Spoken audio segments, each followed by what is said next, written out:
दोस्तों, ऐसी मेरी परम पिता परमात्मा से प्रार्थना है कि आप सब सुखी हो, स्वस्थ हो, मस्त हो और मजे में हो। आज मैं आपकी सेवा में एक नया वीडियो लेकर हाजिर हुआ हूँ। वीडियो शुरू करने से पहले आपसे विनम्र विनती है कि अगर आपको मेरा ये वीडियो अच्छा लगे तो मेरा चैनल सब्सक्राइब कर देना और मेरा वीडियो लाइक व शेयर कर देना।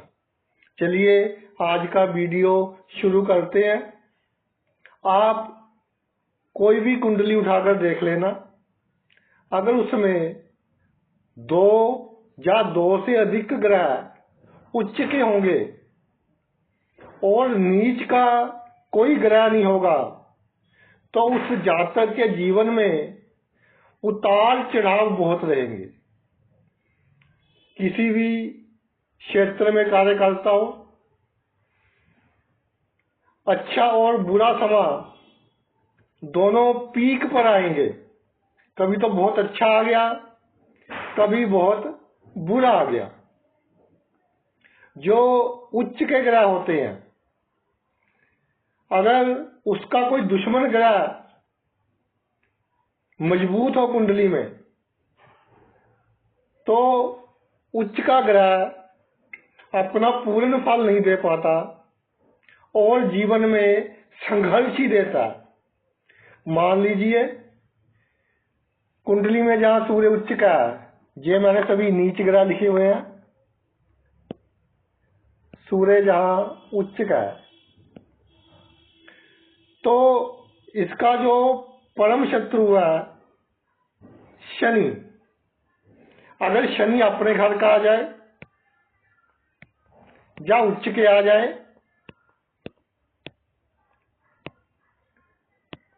तो भाई सूर्य पूरी तरह से अपना फल देने में समर्थ नहीं होगा और जातक के जीवन में संघर्ष रहेंगे। इसके अलावा जब उच्च के ग्रह आ जाते हैं तो जातक आइडियल हो जाता है, यानी पक्के उसूलों वाला हो जाता है। सूर्य उच्च का आ जाए तो जो ठान ले वो करना ही करना है, चाहे कितना भी नुकसान हो जाए।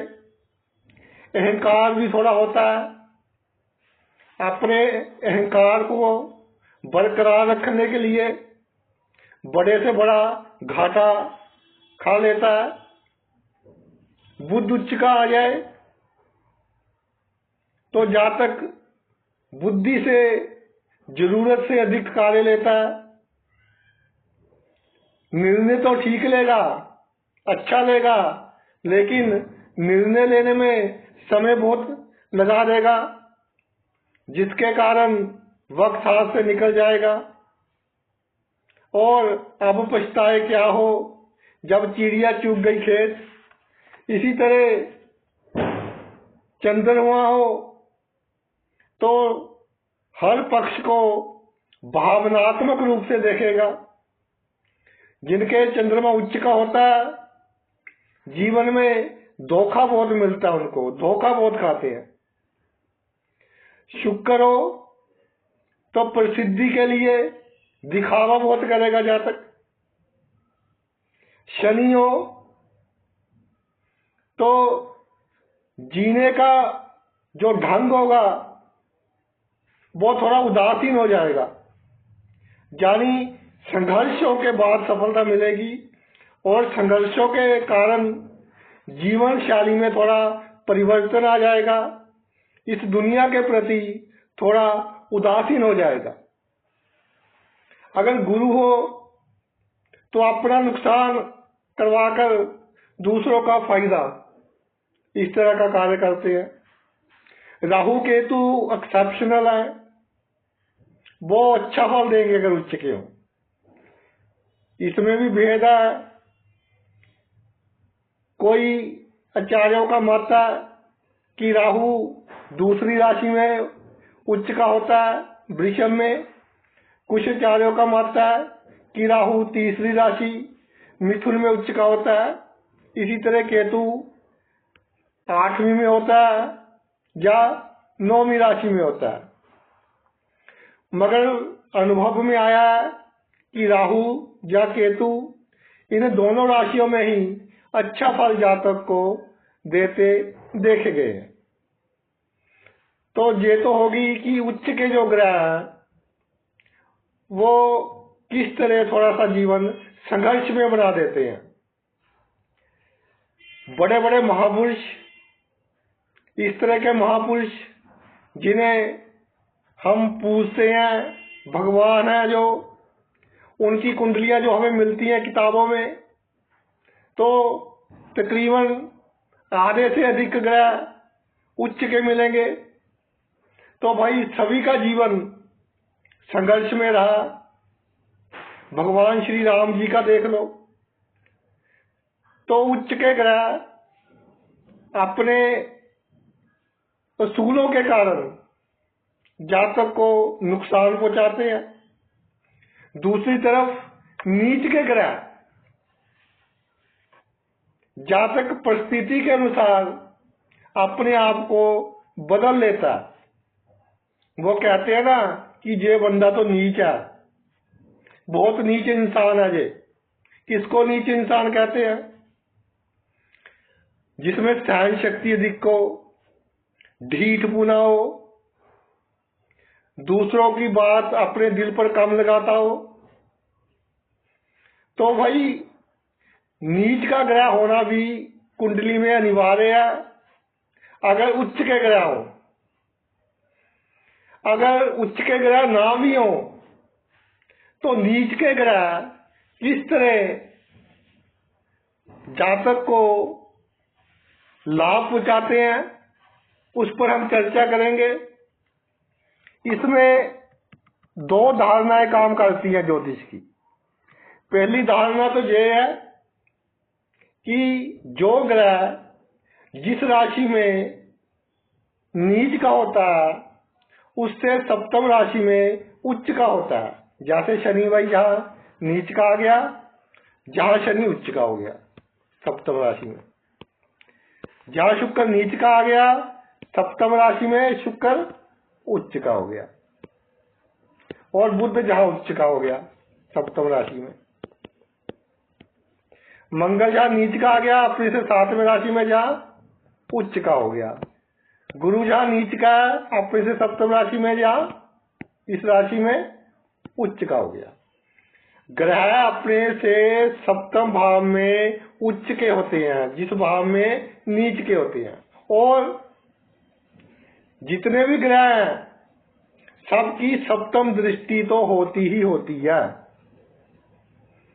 मंगल की चौथी 8वीं भी होती है, शनि की तीसरी 10वीं होती है, बृहस्पति की पंचम और नवम भी होती है।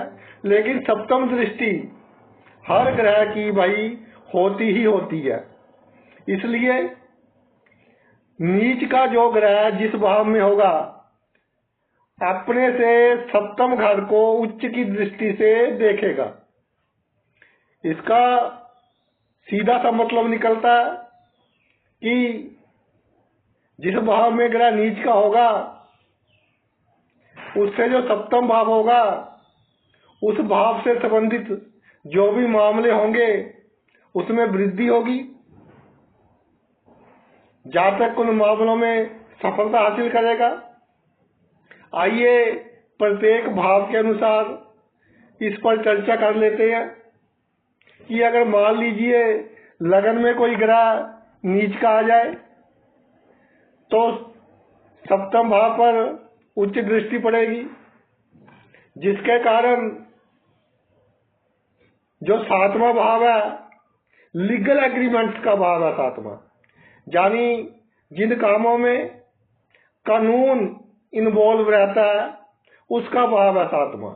शादी है, शादी में कानून की बहुत महत्ता है। एक बार किसी से शादी हो जाए तो आप देखते ही होंगे कि कितने कानून दोनों पर लागू हो जाते हैं। और गवाह कौन होता है शादी में?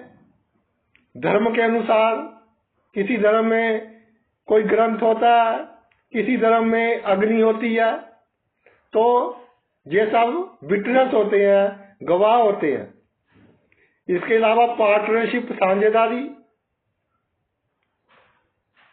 इसके अलावा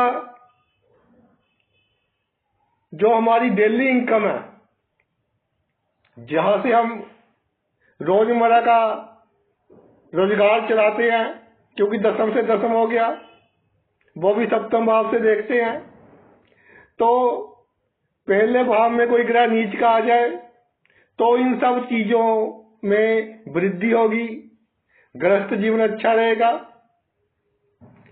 रोजगार अच्छा चलेगा, पार्टनरशिप में कार्य अच्छा चलेगा। कितना अच्छा रहेगा ये सप्तमेश पर डिपेंड करेगा कि सप्तम के मालिक की स्थिति क्या है। इसी तरह भाई कोई भी ग्रह दूसरे भाव में नीच का आ जाए तो अष्टम भाव को पूर्ण दृष्टि से देखेगा, अष्टम भाव को पूर्ण दृष्टि से देखेगा तो जीवन में अचानक धन लाभ करवाएगा, जिसकी कभी कल्पना न की हो उन क्षेत्रों से लाभ करवा देगा, वसीयत से लाभ करवा देगा, पैतृक संपत्ति जातक को मिल जाएगी, पैतृक संपत्ति से इनकम होती रहेगी, जीवन साथी से लाभ करवा देगा, या तो जीवन साथी कमाने वाला होगा, या ससुराल अमीर हो गए, ससुराल से लाभ करवा देगा, गुप्त संबंधों से बहुत लाभ करवाएगा। कई बार छोटा व्यक्ति बहुत बड़ा कार्य करवा देता है, जातक का उसके साथ बहुत प्यार होता है, गुप्त रूप से बहुत प्यार होता है, तो गुप्त संबंधों से बहुत लाभ करवा देगा। बड़ी बीमारी को छोटी बीमारी में कन्वर्ट कर देगा। जीवन में कोई बड़ी दुर्घटना घटनी हो उसको छोटी में बदल देगा, या कई बार दुर्घटना होते होते पॉइंट्स पर बच जाती है, कोई करिश्मा हो जाता है, जातक सोचता रहता है कि ये कैसे हो गया, तो ये दूसरे भाव में कोई ग्रह नीच का हो इस तरह का इफेक्ट देगा। तीसरे भाव में हो गई तो भाग्य भाव पर पूर्ण दृष्टि होगी, तो जहां तक भाग्यवान होगा, कितना भाग्यवान होगा ये डिपेंड करेगा कि भाग्य का मालिक कितना स्ट्रॉन्ग है। जातक जरूरतमंदों की सेवा करने वाला होगा, कोई इसके पास अपनी समस्या बता दे, पूरी कोशिश करेगा कि मैं उसकी समस्या को हल कर दूं, कोई सॉल्यूशन दे दूं उसको।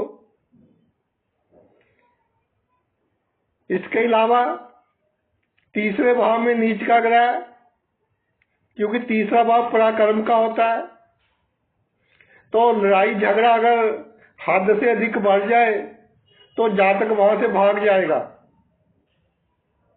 ये नहीं कि मेरी इज्जत का क्या होगा, पहले अपने आप को बचाएगा। तीसरे भाव में नीच का ग्रह हो तो नवम भाव के कारण जातक को बदनामी से बचाएगा, गलत कार्य होंगे, क्योंकि तीसरे भाव में नीच का ग्रह है, जाने अनजाने इस तरह के कार्य होंगे जो हमारे समाज को मंजूर नहीं होंगे, बदनामी का खतरा बन जाएगा, लेकिन जातक को बदनामी से बचाएगा। अगर भाई चौथे भाव में कोई नीच का ग्रह हो तो इसके बिल्कुल सामने दसम भाव है, सप्तम दृष्टि जहां पड़ गई, तो पॉलिटिक्स में जो लोग तरक्की करते हैं उनकी कुंडलियों में भी चौथे भाव में नीच का ग्रह देखा गया है। सरकारी नौकरी दिलवाने में मदद करता है। ये बात है कि सुख के घर में आ गया, थोड़ी स्ट्रगल करनी पड़ेगी, थोड़ी मेहनत अधिक करनी पड़ेगी, लेकिन सरकारी नौकरी में प्रमोशन दिलवा देगा, धन का लाभ भी करवा देगा, प्रसिद्धि देगा, जातक कूटनीतिक होगा, बल के अलावा बुद्धि का अधिक प्रयोग करेगा। अगर दशमेश भी स्ट्रांग हो तो बहुत बड़ा सरकारी पद पाने में सक्षम। अगर किसी प्राइवेट कंपनी में भी हुआ तो वहां का हेड होगा या इस तरह की पोजीशन पर होगा कि उसके पास बहुत सारी शक्तियां हो, यानी उसकी कलम में इतना दम होगा कि किसी का अच्छा या बुरा करने में वो सक्षम होगा। पंचम भाव में आ जाए भाई तो 11वें भाव पे पड़ेगी। अब पंचम में नीच का आ गया, थोड़ी टेंशन तो दिख देगा, मानसिक चिंता दिख देगा, नर्वस सिस्टम जैसे हाथ पैर सोना इस तरह का बीमारियां दे सकता है। लेकिन लाभ भाव, हाउस ऑफ डिजायर्स, जो हमारी मनोकामना है, उस भाव के ऊपर उच्च की दृष्टि आ गई तो जातक की मनोकामना पूरी हो जाएंगी, बड़ी से बड़ी मनोकामना पूरी हो जाएगी। ये बात लग गया कि थोड़ी टेंशन के बाद हो, इनकम अच्छी होती रहेगी। कोई दशा अंतरदशा खराब आ जाए तो टेम्परेरी बेस पर इनकम कम हो सकती है, आय अच्छी होती रहेगी, आय के स्रोत एक से अधिक होंगे। इसके अलावा सोशल सर्कल बहुत बड़ा होगा जातक का, मित्र बहुत बड़े होंगे। ये बात है कि मित्रों के कारण कई बार थोड़ी टेंशन भी होगी क्योंकि पंचम में नीच का है, लेकिन मित्र फायदा बहुत अधिक करेंगे। दुख सुख में जातक के साथ पूरा साथ निभाएंगे। अगर 11वें भाव का मालिक भी अच्छा हुआ तो भाई बहन तरक्की करेंगे, भाई बहनों का भी अच्छा नाम होगा। तो जातक को अपने भाई बहनों से भी लाभ मिलेगा, लेकिन 11वें भाव का मालिक अच्छा होना चाहिए। 6ठे भाव में आ जाए कोई भी नीच का ग्रह तो सप्तम दृष्टि 12वें भाव पर पड़ेगी। जातक दयालु होगा, धार्मिक होगा, दानी होगा, मोक्ष का भाव है, उसका अंदर से मन करेगा एक उम्र के बाद कि इस मृत्यु लोक में कुछ नहीं रखा, मैं परमात्मा की ओर जाऊं। लेकिन कुछ समस्या आ जाएंगी क्योंकि नीच का 6ठे भाव में, कुछ समस्याओं के बाद उसका मन लग जाएगा परमात्मा की ओर, अच्छे कार्यों की ओर। और मृत्यु के बाद जो जीवन होगा वो भी अच्छा होगा। बीमारियां तो आएंगी लेकिन हॉस्पिटल्स के अधिक चक्करों से बचाव करवाएगा। 12वें भाव पर दृष्टि है, यानी बीमारियों के जोगों में भी कमी लाएगा। जन्म स्थान से दूर जातक बहुत अधिक तरक्की करेगा। जो विदेशों में बहुत अच्छे सेटल्ड हैं, अच्छी कमाई कर रहे हैं, पॉलिटिक्स में भी बहुत कामयाब है विदेशों में, उनकी कुंडली में 6ठे भाव में नीच के ग्रह देखे गए हैं, 12वें भाव पर उच्च की दृष्टि पड़ती है। अब चलते हैं सप्तम भाव में। सप्तम भाव में नीच का ग्रह हो तो भाई सीधी लगन पर उच्च की दृष्टि पड़ेगी। लगन कुंडली का निचोड़, जैसे मिक्स जूस होता है ना फलों का, तो 12 के 12 भावों का मिक्स जूस है लगन। जातक की पर्सनैलिटी बहुत अच्छी होगी, मैग्नेटिक पर्सनैलिटी होगी। लोग इसके पास आकर कितना भी दुखी आ जाए अपना दुख भूल जाएगा। बातचीत करने का ढंग बहुत अच्छा होगा, जातक लोकप्रिय होगा, समाज में इसकी अलग ही छाप होगी, स्वस्थ होगा, आत्मविश्वास अच्छा होगा, इम्यून सिस्टम यानी रोगों से लड़ने की शक्ति, जैसे पहले कोविड वगैरह आया था, अगर लग्नेश भी मजबूत हुआ और सप्तम भाव में नीच का ग्रह हुआ तो इस तरह की बीमारियां जातक को नहीं लगती। इन सब चीजों में जातक को बहुत लाभ होगा। अष्टम भाव पर आते हैं। अष्टम भाव में भाई नीच का ग्रह आ जाए तो सप्तम दृष्टि धन के भाव पर पड़ेगी, वाणी के भाव पर पड़ेगी, दूसरे भाव पर। धनी योग है, ये अच्छे धन का योग है। शनि खासकर अष्टम भाव में अगर नीच का आ जाए तो बहुत बड़ा जातक धनी होगा। यह अलग बात है कि शनि धीरे धीरे दान देगा, लेकिन बहुत अधिक दान देता देखा गया है। जातक की वाणी इस तरह की होगी कि दूसरों को सम्मोहन कर देगा। किसी को कोई कार्य कह दे कि भाई मेरा ये कार्य कर दो, वो इसको ना नहीं बोल पाएगा, कार्य कर देगा और अपनी वाणी के सहारे सभी जायज नजायज काम करवा लेगा, क्योंकि जातक को पता होगा कि किसके साथ किस तरह की वाणी का प्रयोग करना कि मेरा कार्य सिद्ध हो जाए। धन लाभ के लिए तो अच्छा ही है, अचानक धन लाभ के लिए भी अच्छा है। यह है कि अष्टम में नीच का आ गया तो थोड़ी डिले हो सकती है, अचानक धन लाभ में थोड़े विघ्न आ सकते हैं, लेकिन अचानक धन लाभ करवाएगा। किसी की मृत्यु के पश्चात भी लाभ करवाएगा अगर अष्टम भाव में नीच का ग्रह। भाग्य भाव में हो भाई तो तीसरे भाव पर उच्च की दृष्टि पड़ेगी तो जातक बहुत पराक्रमी होगा, बहुत मेहनती होगा, बहुत यशस्वी होगा। मीडिया के क्षेत्र में हो, जैसे अखबार वगैरह हो गया, प्रिंट मीडिया, या जो इंटरव्यू वगैरह लेते हैं, या टीवी पर हम देखते हैं ना, वो डिबेट करते हैं कि 5-6 मेहमान इकट्ठे कर इस क्षेत्र में बहुत कामयाब होगा।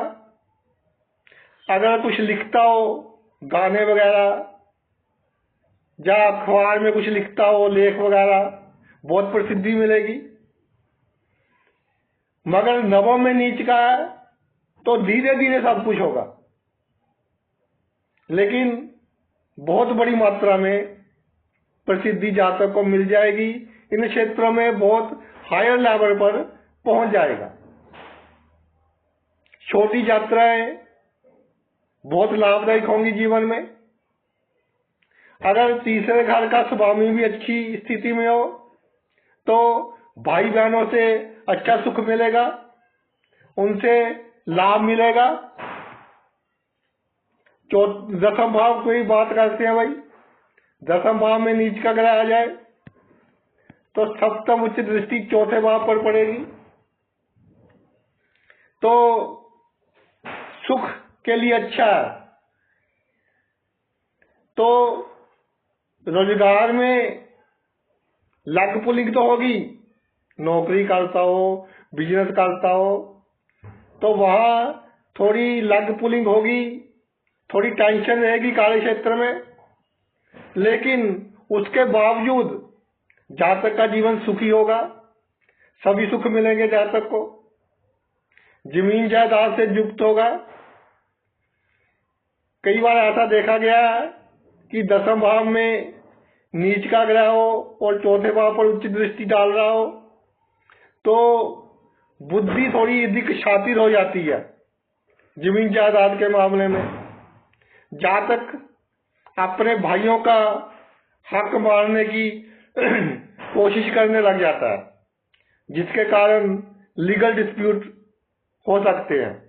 इसलिए भाई दसम भाव में नीच का ग्रह हो तो पैतृक संपत्ति का फैसला आप अच्छे ढंग से कर लीजिए कि सभी को ना लाभ हो ना हानि हो, सभी को बराबर का हक मिल जाए। जहां तक कि पब्लिक डीलिंग बहुत अच्छी होगी, इसलिए पॉलिटिक्स में भी जहां तक किसी बड़े पॉलिटिशियन के सहारे पॉलिटिक्स में अपना नाम कमा सकता है। किसी का बड़े पॉलिटिशियन का एडवाइजर हो गए, किसी के पीए वगैरह हो गए, यानी कि नाम किसी दूसरे का पब्लिक डीलिंग जहां तक करता हो कि लोगों के काम जहां तक के थ्रू होते हो, उनसे जहां तक को बहुत लाभ होगा, माता का आशीर्वाद बना रहेगा। अचानक संपत्ति दिलवा सकता है, मकान मिल गया कोई अचानक, वसीयत से मिल गया या कैसे मिल गया, या कोई संपत्ति खरीद ली, उसकी वैल्यू अचानक ही बढ़ गई। ऐसे सुख जीवन में दिलवा सकता है। अगले भाव पर आते हैं, 11वें भाव पर। 11वें भाव में भाई नीच का ग्रह हो तो इसकी उच्च दृष्टि पड़ेगी पंचम भाव पर। तो लाभ भाव में आ गया नीच का ग्रह। लाभ भाव में नीच का ग्रह भी इतना नुकसान करता देखा नहीं गया। पंचम में उच्च दृष्टि पड़ गई तो बुद्धि जातक की अच्छी होगी, तीक्ष्ण होगी, तर्क वितर्क करने में माहिर होगा। इसके साथ बहसबाजी कोई कर ले तो उसको उसमें से निकलना मुश्किल हो जाएगा। लेकिन एक बात मैं कहना चाहता हूं कि 11वें भाव में नीच का ग्रह हो और पंचम भाव पर उच्च दृष्टि पड़ रही हो तो बहसबाजी को कभी अपनी इज्जत का सवाल मत बनाना, तब आप वही नुकसान उठाओगे। संतान के लिए भी अच्छा है, संतान का सुख मिलेगा। जातक अच्छा सलाहकार होगा। अगर पंचमेश भी स्ट्रांग हो तो एजुकेशन बहुत अच्छी होगी, डिग्रियां बहुत होगी, विद्वान तो होगा ही होगा, लेकिन पंचमेश स्ट्रांग हो जाए तो बहुत ही विद्वान और डिग्रियां बहुत ज्यादा अच्छी होगी जातक के पास। 12वें भाव में हो भाई तो 6ठे भाव को उच्च दृष्टि से देखेगा, 7वीं दृष्टि 6ठे भाव पर पड़ेगी तो शत्रु हंता होगा जातक। इसके खिलाफ बड़े बड़े षड्यंत्र रचे जाएंगे। 12वें भाव से नीच पड़ा है, वो उच्च दृष्टि 6ठे भाव पर पड़ रही है। षड्यंत्र बहुत बड़े बड़े रचे जाएंगे, लेकिन कुछ नहीं बिगड़ेगा जातक का। बड़े बड़े लोगों से शत्रुता करता हुआ समाज में पूजनीय होगा। नौकरी वगैरह भी अच्छी चलेगी, तरक्की वगैरह होती रहेगी। ये बात है कि 12वें भाव है, थोड़ी दौड़ भाग रहेगी नौकरी में। कोई खराब दशांतर दशा आ जाए, स्थानांतरण हो जाएगा, दौड़ भाग तो रह सकती है लेकिन तरक्की मिलती रहेगी। नौकरी में निरंतर उसको कमाई अच्छी होती रहेगी, सैलरी बढ़ती जाएगी। अगर 6ठे भाव का मालिक भी मजबूत हो तो भाई नान के पक्ष या ननिहाल पक्ष जिनको बोलते हैं, नाना नानी मामा मामी मौसी वगैरह, जो माता के रिश्तेदार होते हैं, उनसे भी जातक को लाभ होगा। एक दूसरा सूत्र बता देते हैं कि नीच के ग्रह कैसे चमत्कार दिखाते हैं। उसको बोलते हैं भाई नीच भंग राजयोग। ये कैसे बनता है कुंडली में, ये समझ लीजिए। जन्म कुंडली में किसी भी भाव में नीच का ग्रह पड़ा हो, उस भाव में उसके साथ उच्च का ग्रह आ जाए तो कुंडली में नीच भंग राजयोग का निर्माण होता है। कई तरह से होता है, ये पहला नुक्ता मैंने आपको बता दिया। जैसे जहाँ मंगल उच्च का होता है, जहाँ मंगल आ जाए, जहाँ बुद्ध उच्च का होता है इसके साथ बुद्ध आ जाए, जहाँ गुरु होता है गुरु आ जाए, जहाँ सूर्य होता है सूर्य आ जाए, तुला में शनि उच्च का होता है जहाँ शनि आ जाए, अष्टम राशि में कोई ग्रह उच्च का नहीं होता, 12वीं राशि में शुक्र होता है।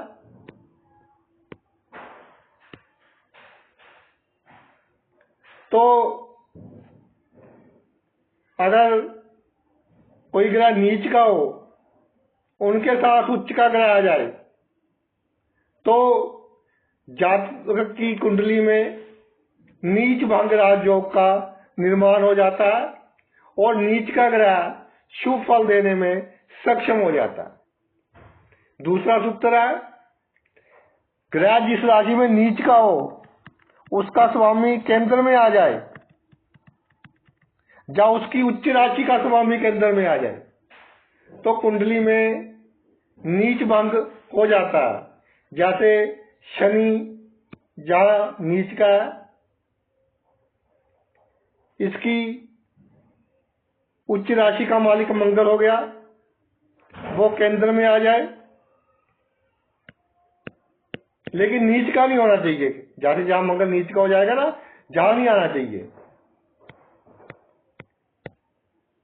जहां इसकी उच्च राशि का मालिक शनि उच्च का कहा होता है भाई, सप्तम राशि में। इसका मालिक कौन हो गया? शुक्र। शुक्र केंद्र में आ जाए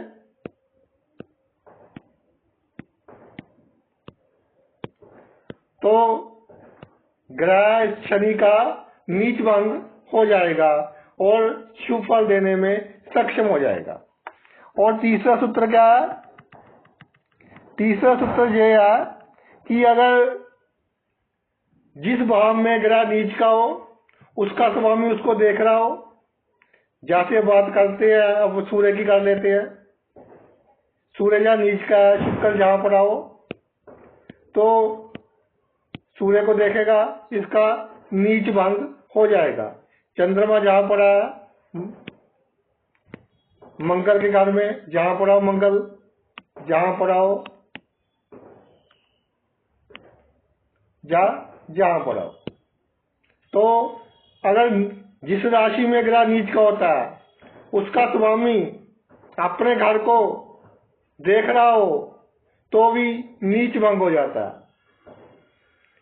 एक सूत्र और कहते हैं कुछ विद्वान कि बकरी ग्रह नीच का हो तो नीच भंग हो जाता है, मगर भाई अनुभव की दृष्टि में ये मैंने सही नहीं पाया। तो नीच भंग राजयोग